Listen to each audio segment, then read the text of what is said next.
بسم اللہ الرحمن الرحیم۔ مردان قوت کے لیے وظیفہ۔ ان لک فی النہار سبحا طویلا، پارہ 29 سورہ مزمل کی آیت نمبر 7 کو روزانہ 1000 مرتبہ 10 دن تک پانی پر دم کر کے پی لے، انشاءاللہ قوت بحال ہونا شروع ہو جائے گی۔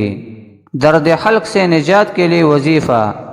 اولم یر الذین کفروا ان السماوات والارض كانتا رتقا ففتقناهما وجعلنا من الماء كل شيء حي افلا يؤمنون، پارہ 17 سورہ انبیاء کی آیت نمبر 30 کو 3 مرتبہ دم کر کے درد حلق کے مریض کو پلائے، انشاءاللہ آرام آ جائے گا۔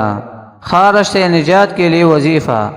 فکسونا العظام لحما ثم انشأناه خلقا آخر فتبارک اللہ احسن الخالقین، پارہ 18 سورہ مومنون کی آیت نمبر 14 کو 11 مرتبہ پڑھ کر خارش والی جگہ پر دم کرے، انشاءاللہ شفا ہوگی۔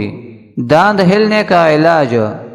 لفظ لا یعلمون ہلتے ہوئے دانتوں کے نیچے لکھ کر رکھنا اور 21 مرتبہ پڑھ کر دم کرنا مفید ہے۔